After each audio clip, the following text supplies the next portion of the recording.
जय जोहार दोस्तों, मैं राहुल खन्ना के अलग ब्रिटिश चैनल पे आप सबका स्वागत करता हूँ। दोस्तों हमेशा की तरह मैं कुछ ना कुछ फैक्ट लेके आता हूँ और आप भी सुनते हो, इसके लिए धन्यवाद। चलिए दोस्तों आज की वीडियो को शुरू करते हैं। दोस्तों बहुत सारे लोगों को ये कंफ्यूजन है कि आदिवासी लोग जो त्योहार मनाते हैं वो कुछ तो अलग है। दोस्तों जब त्योहार की बात आती है तब बहुत सारे लोग कहते हैं कि आप हिंदुओं को भी त्योहार करते हो, आप मुस्लिमों के त्योहार करते हो, आप तो क्रिश्चियन बने हुए हो, सभी कुछ कंफ्यूजन है। और इस बीच हमारा बच्चा ये नहीं समझ पाता कि हमारा क्या है और बाकी धर्मों का प्रभाव क्या है।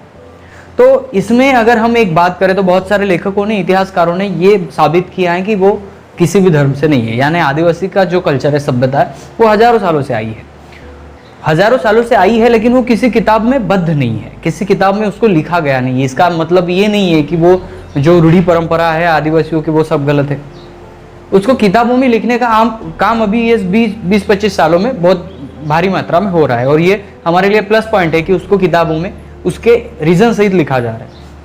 लेकिन जब आदिवासी बच्चा ये कहता है कि सर, मुझे बहुत सारे फोन आए थे, सर क्या हम श्राद्ध करवाते हैं, क्या हम श्राद्ध करवाते हैं, ऐसे बहुत सारे फोन आए। तब मैंने उनको जवाब दिया, लेकिन इसके ऊपर एक वीडियो बनाया जाना बहुत जरूरी है।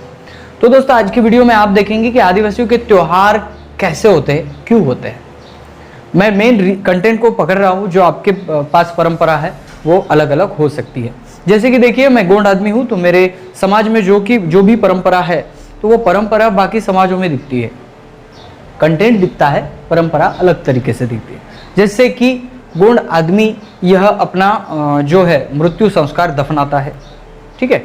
वो गोंड आदमी हर वो पर्व, हर वो त्योहार करता है जो त्योहार नेचर के साथ जुड़ा हो।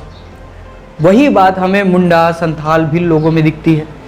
नाम, कंटेंट, नाम और उसका अर्थ अलग हो, लेकिन इसकी विचारधारा एक है। मैं आपको थोड़ा सा बता दूं, जब आदिवासी महीने कहाँ से स्टार्ट होते हैं? जनवरी से बिल्कुल नहीं होते, चैत्र महीने से होते हैं। तो चैत्र महीने से अगर ये स्टार्ट हुए हैं तो यहाँ पे चैत्र महीने के स्टार्टिंग में बड़ा देव यानी फड़ापेन की पूजा होती है। उसके बाद जब बारिश आती है तो उसके लिए एक त्यौहार होता है, दाना पुनो तिंदाना किया जाता है। जब आपकी फसल उग जाती है तब एक त्यौहार होता है जो दिवाली के पर्व पर होता है। फसल उग जाने के बाद आपके जो पेन कारण है, आपके जो शादी है, आपके विविध त्योहार आपके यहाँ पे आता है। नाग देवता, नाग टोटेम की पूजा होती है। यानी सब तरीके से एक तरह आदिवासी अपने त्योहारों की पूजा करता है। फिर एक बात आती है कि आदिवासी का जो त्योहार है वो किसी धर्म से संलग्न है, ऐसा माना जाता है। मैं आपको सीधा एक वाक्य में बता दूं, आदिवासी से प्राचीन और उसके सभ्यता से प्राचीन इस दुनिया में कोई नहीं है। आदिवासी सभ्यता और आदिवासी रूढ़ी परंपरा ये चलती आई है, और यहाँ पे आया हुआ बाकी समाज भी इसको अपनाता आया है। फिर बढ़ता गया आदमी, नहीं हमारे इसमें अलग तरीके से करते हैं, वो आज करते हैं।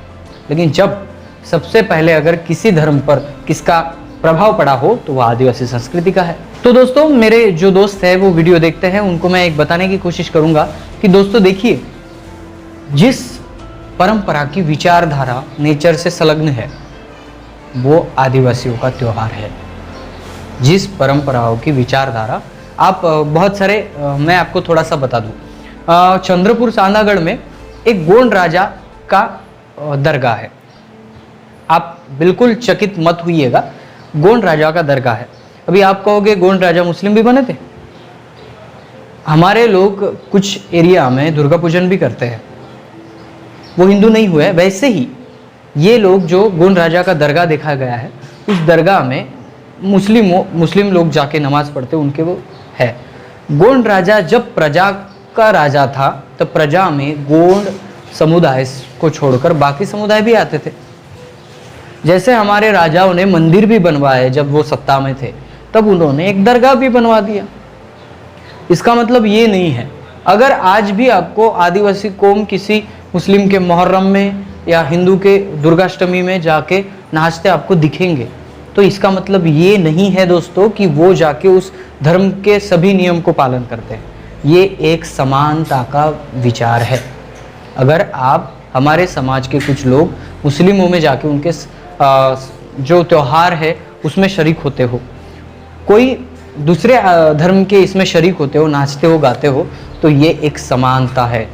और हमारे राजाओं ने कभी भी अपने प्रजा के साथ भेदभाव नहीं किया। और यही बात मैं आपको बताना चाहता था।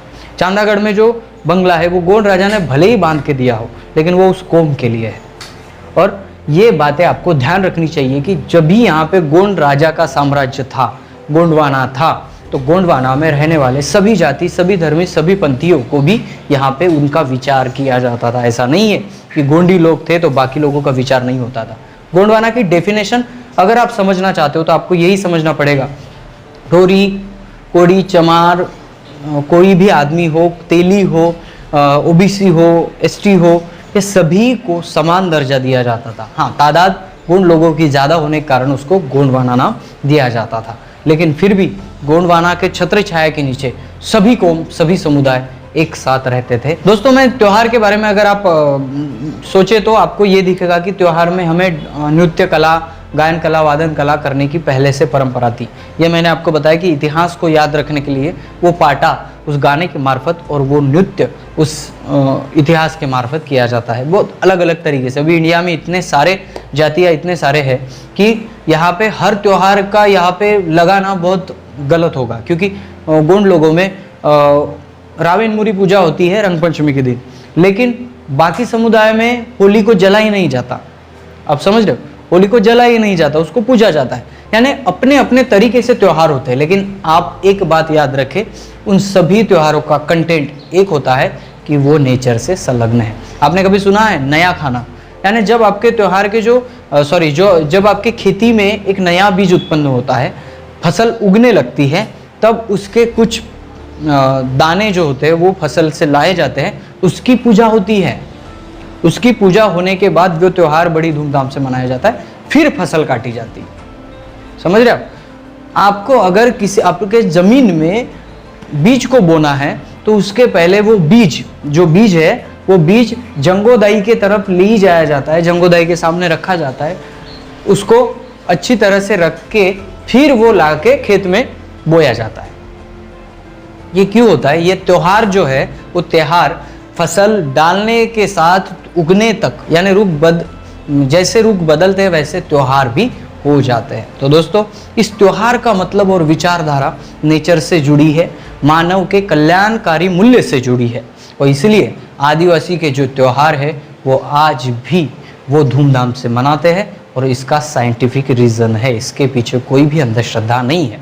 हालांकि हमें बाहरी धर्मों का जो प्रभाव दिखता है, तो जो त्योहारों में है थोड़ी सी ऊपर नीचे होते दिखती है, लेकिन जब हम युवक लोग जब आदिवासियों को ये विचारधारा समझा पाएंगे, तब मैं दावे के साथ कह सकता हूँ, विज्ञान को साथ लेने वाला और विज्ञान को साथ लेके चलने वाला यह वही समुदाय है जो हजारों साल पहले चलता था।